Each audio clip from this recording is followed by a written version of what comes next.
Namasté les amis, aujourd'hui 75e jour de l'aventure, réveil à Ilam. Je suis dans un boui-boui qui se trouve juste à côté de mon hôtel. Alors aujourd'hui, c'est une journée où je reste à Ilam et ses alentours. J'ai repéré un parc qui s'appelle Baludunga.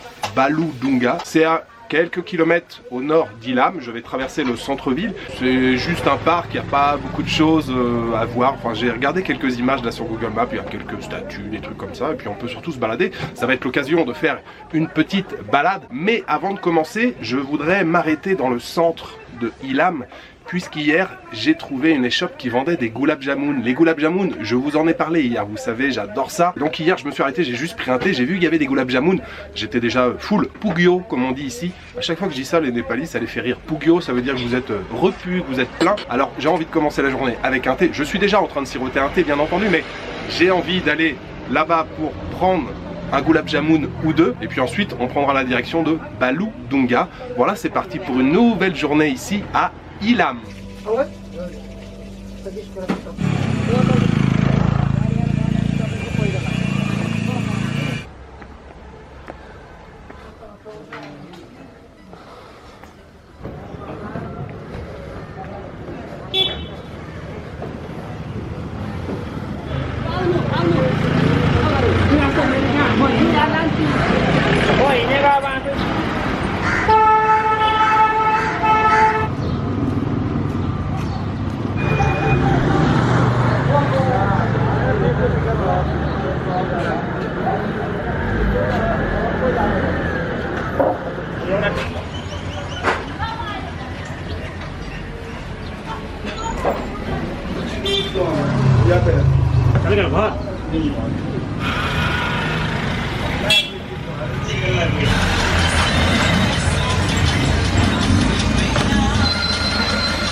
Je suis arrivé dans le tea shop en question, petit Duchia Teolé bien sûr, et le fameux gulab jamun que j'aime tant, cette petite boule de pâte frite imbibée dans un sirop de sucre parfumé à la cardamome. Ça, c'est vraiment un délice, c'est une tuerie. Et c'est vrai que pendant mes nombreux voyages en Inde, j'étais devenu un peu accro à ce truc, hein. J'en mangeais quasiment tous les jours, j'adore ça. Et depuis que je suis arrivé au Népal, c'est vrai que j'en ai cherché un peu partout. Et hier, je suis passé ici, j'avais un coup de téléphone à passer, je me suis arrêté ici. Et qu'est-ce que je vois des gulab jamun? Je me dis demain, je reviens. Gulab jamun, les amis.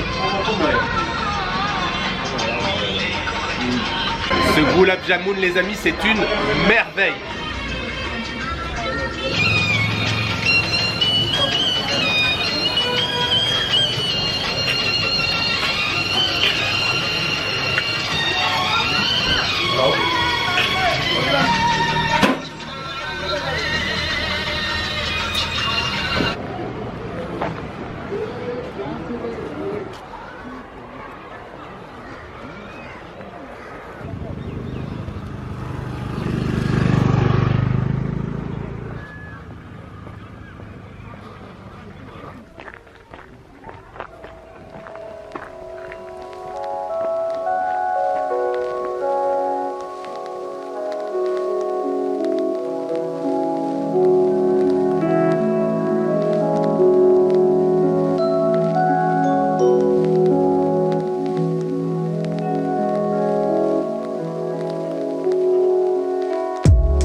Je suis enfin arrivé au parc Baludunga. Je pensais ne jamais y arriver. En fait, je ne suis pas sûr du tout d'avoir pris le chemin le plus direct ou le plus emprunté en tout cas. Sur la carte, ça semblait pas très loin. Mais j'ai marché quand même un bon petit moment. Je suis passé à travers quelques villages et après j'ai demandé la direction, on m'a dit ah tu montes. Et vraiment je suis monté pendant un bon petit moment. Il n'y avait personne sur le chemin, je me suis dit mais c'est vraiment par ici le Baludunga là. Et finalement je suis arrivé ici, il y a un petit ticket d'entrée que je viens d'acheter de 50 roupies. 50 roupies ça fait dans les 40 centimes peut-être. Donc juste à l'entrée là, on a déjà un très beau point de vue sur les montagnes. Et je vous l'ai dit, hein, enfin d'après ce que j'ai vu sur les images, il n'y a pas grand chose en fait, hein. On se balade, il y a des endroits où il y a 2-3 statues, voilà, on est au milieu de la nature. J'ai déjà fait une très jolie balade. Danyavad, thank you. Je viens de commander un thé, il y a un tea shop juste à l'entrée. Mais c'est vrai que le point de vue là, juste à l'entrée, c'est très joli. Le thé est très brûlant, il faut que je le pose. C'est chaud.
Quasi voglio per giocare a cibo, wow.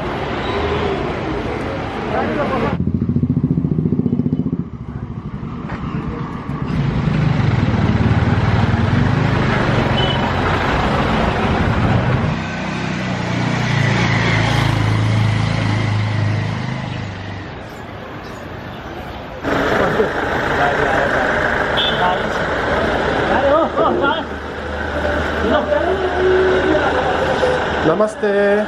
Namaste, hello. Kostancha, Tiksa? Thank you. Thank you.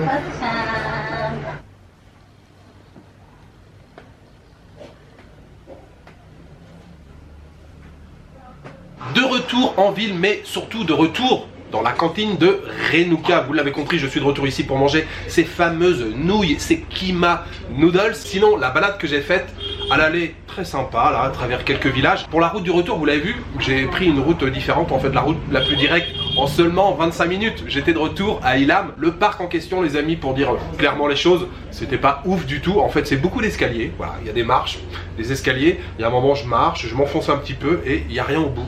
En fait voilà, l'escalier s'arrête, il n'y a rien du tout au bout, à part quelques jolis points de vue, une jolie statue de Shiva, une gueule d'ours d'un côté, et puis quelques bancs, mais sinon voilà, il n'y avait rien de plus, mais c'était quand même une balade assez sympa. Le chemin du retour aussi était pas mal du tout. Vous l'avez vu, je suis passé à travers des plantations de thé, il y avait des femmes qui étaient en train de travailler. Alors elles n'étaient pas en train de récolter, elles étaient en train de tailler avec une petite machine là, une espèce de, comment on pourrait appeler ça, comme un taille-haie.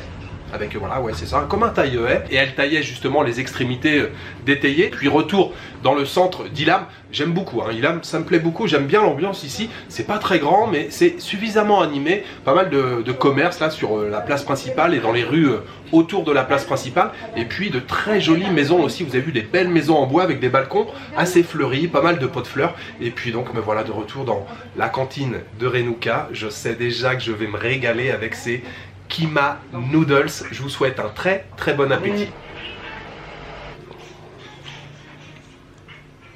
Grosse commande de loafing pour Renuka. 4 petits bols de préparé, plus un 5e ici.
On est clairement en mode freestyle pour cette fin d'après-midi. Je me balade sans aucun but précis, un coup à droite, un coup à gauche. Et j'ai repéré cette tour. Oui, la Ilam View Tower, c'est l'équivalent de la Tokyo Skytree à Tokyo, bien sûr, au Japon, pour ceux qui connaissent. Bon, alors c'est l'équivalent en beaucoup plus petite, évidemment, et sans ascenseur, je sais pas, ça fait peut-être 15-20 mètres de hauteur. Alors, sans être déjà dans la tour, on a un très beau point de vue ici. Et surtout, il y a un café juste en bas, juste avant, enfin il y a 20 minutes, une demi-heure. Je me suis arrêté dans une pâtisserie, je me suis mangé un cheesecake.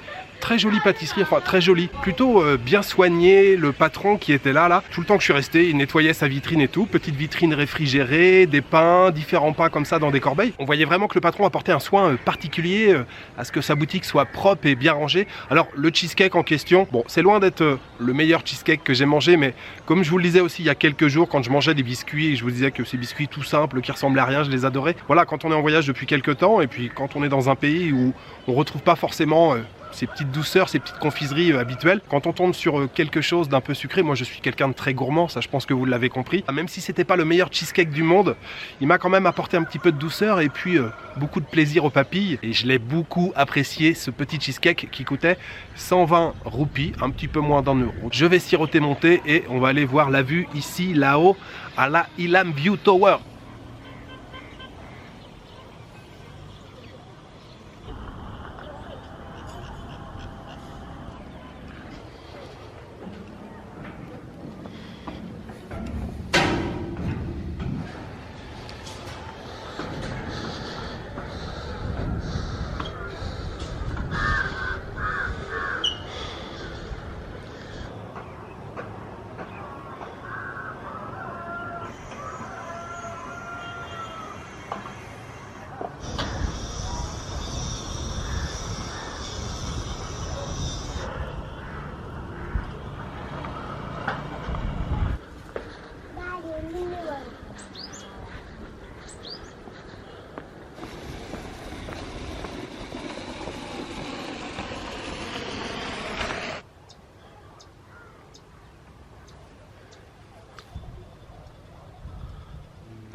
Je vous retrouve sur mon petit balcon. J'aime bien me poser ici, là, le soir, après manger le dalbat. Alors, je dis ça comme si j'étais ici depuis une semaine. C'est seulement le 2e jour, mais j'aime beaucoup ce balcon. On a une jolie vue sur la vallée, même si là, c'est la nuit, mais on entend les gens dans leur chaumière. Je les imagine en train de manger leur dalbat en famille. On a un petit banc, là, juste derrière. Je me pose ici, là, le soir. J'aime beaucoup. Sinon, aujourd'hui, c'était une très bonne journée, très belle balade. Mine de rien, j'ai quand même pas mal marché aujourd'hui pour aller voir ce parc qui, finalement, n'était pas foufou. Par contre, ce qui était très fou, ce sont toujours les nouilles, les Kima Noodles. Je pense que je vais vous en parler pendant très longtemps et il y a aussi de fortes chances que j'y retourne demain. Ces délicieuses nouilles, je dois obligatoirement les dédier aux tipeurs. C'est une évidence. Aujourd'hui, j'aimerais remercier Anna, Kim et Richie and Joyce. Merci beaucoup à vous trois ou à vous deux. Ricky and Joyce, je ne sais pas si c'est une personne ou deux. Alors merci à vous deux ou à vous trois pour votre soutien, pour votre générosité. Demain, j'aimerais bien faire une excursion. Je ne sais plus si je vous l'ai dit. En fait, vous savez, quand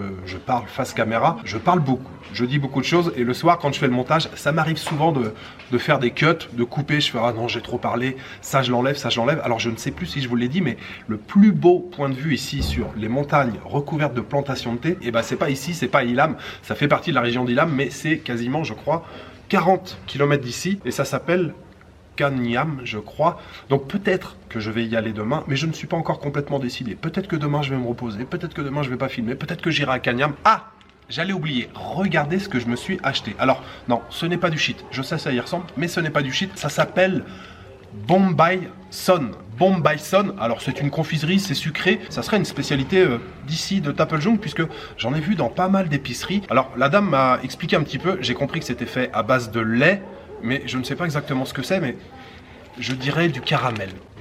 En tout cas, ça sent le caramel. La texture, c'est un peu plus granuleux, mais ça a le goût du caramel. Je pense que c'est du caramel. Bombay Son, testé et validé. Voilà, il me reste juste à vous souhaiter une bonne soirée, une bonne nuit, une bonne après-midi. Je vous donne rendez-vous demain ou après-demain pour une nouvelle journée à Ilam au Népal. Ciao, good night.